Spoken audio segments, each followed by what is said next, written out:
অবশেষে ঘুরতে ঘুরতে আমরা হিমাচলের প্রাকৃতিক সৌন্দর্য দেখতে দেখতে অটল টানেল রোটাং এই যে আমরা প্রবেশ করছি দেখতে পাচ্ছেন। তো এর ভেতরেই আমরা প্রবেশ করে গেলাম এইমাত্র আমাদের গাড়িতে। এই দেখতে পাচ্ছেন বিভিন্ন কর্মচারী যারা কাজ করছেন, বিভিন্ন রক্ষণাবেক্ষণের কাজ করছেন। কত সুন্দর নিট অ্যান্ড ক্লিন। আর সবথেকে এটার সুবিধা যেটা, এটা হচ্ছে টু ওয়ে, মানে হচ্ছে আসা যাওয়া দুটোই করা যাবে। আর প্রচণ্ড নিট অ্যান্ড ক্লিন দেখতে পাচ্ছেন চারিদিকে, কত লাইট সমস্ত কিছু আছে, সব কিছু দেখতে পাচ্ছেন। আচ্ছা, তো আজকে এই অটল টানেল সম্পর্কে কিছু গুরুত্বপূর্ণ ইনফরমেশন যেটা আমি আপনাদের সাথে শেয়ার করতে চাই, সেটা হচ্ছে এই অটল টানেল, এটাকে অনেকে কিন্তু অটল রোটাং টানেলও বলে থাকেন।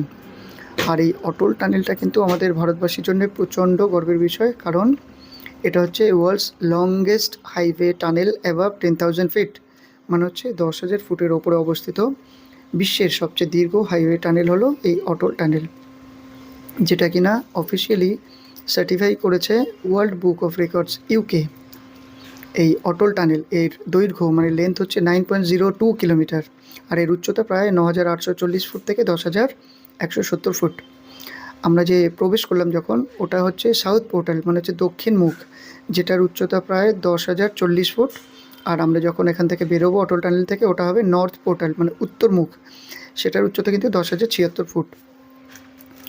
এখন এটাতে একটা কনফিউশন আছে, অনেকে বিশ্বের সবচেয়ে দীর্ঘ সড়ক টানেল বললে সেটা কিন্তু অটল টানেল নয়।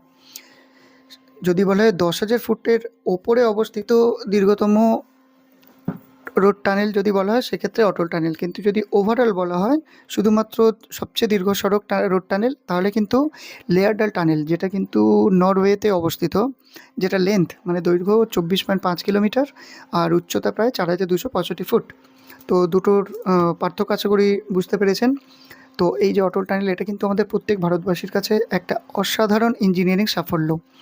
কারণ কারণ হচ্ছে গিয়ে এই যে অঞ্চলটা, এটা হচ্ছে হিমালয়ের দুর্গম এবং ভঙ্গুর পাহাড়ি এলাকায় নির্মাণ করা হয়েছে, মানে অকথ্য পরিশ্রম যাকে বলা চলে।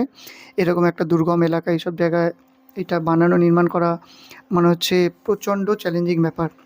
সবথেকে বড় কথা, এর যে বৈশিষ্ট্য কিছু আছে, যেমন এখানে প্রচণ্ড তুষারপাত হোক, ভূমিকম্প হোক, এমনকি -30 ডিগ্রি সেলসিয়াস টেম্পারেচার থাকলেও এটা কিন্তু সে সহ্য করার ক্ষমতা রাখে এই টানেলটা। এবং কৌশলগত দিক থেকেও কিন্তু, মানে হচ্ছে স্ট্র্যাটেজিক দিক থেকে কিন্তু এর ইম্পর্টেন্স অনেক বেশি। তার কারণ হচ্ছে এই অটল টানেলটা কিন্তু মেনলি লাহোল স্পিতি আর লে এই দুটো অঞ্চলকে কিন্তু কানেক্ট করে। আর এটা সারা বছরের যোগাযোগ ব্যবস্থা কিন্তু এর মাধ্যমেই হয়ে থাকে, যেটা আমাদের ভারতীয় সেনাবাহিনীর জন্য প্রচণ্ড প্রচণ্ড গুরুত্বপূর্ণ। এই অটল টানেল হওয়ার তার আগে কিন্তু ঘটনাটা ছিল আরেকটু অন্যরকম।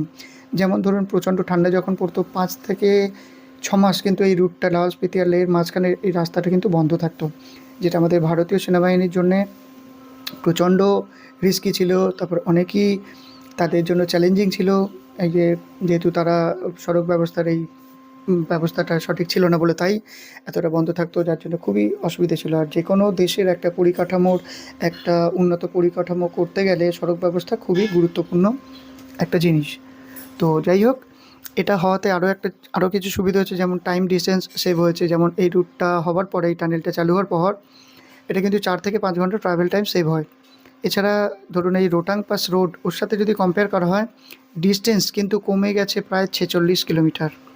তাহলে বুঝতেই পারছেন কতটা ইম্পর্টেন্ট এটা। এছাড়াও এই যে চারিদিকে, এই যে আপনি দেখতে পাচ্ছেন, এই advance safety and technology, fully automatic ventilation system, CCTV দেখতেই পাচ্ছেন চারিদিকে ভরা, ফায়ার হাইড্রেন্টস, ইমার্জেন্সি এক্সিস্টস, আর প্রচণ্ড অত্যাধুনিক সেন্সার্স কিন্তু এর ভেতরে লাগানো আছে, যার জন্য কি সুরক্ষা একদম সম্পূর্ণ একদম নিশ্চিত করতে এত বন্দোবস্ত করা। আর এর ভেতরে কিন্তু স্পিড লিমিট 80 কিলোমিটার/আওয়ার, তার বেশি কিন্তু স্পিডে আপনি গাড়ি চালাতে পারবেন না। আর এটা আমাদের ভারতবর্ষের জন্য খুবই গর্বের বিষয় তো অবশ্যই।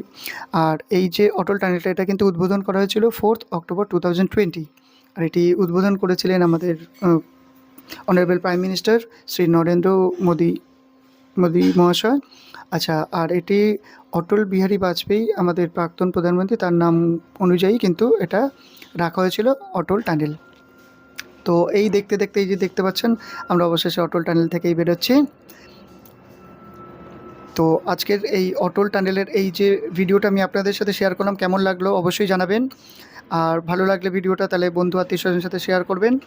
আর যদি প্রথমবার চ্যানেল ভিজিট করে থাকেন চ্যানেলটা সাবস্ক্রাইব করুন।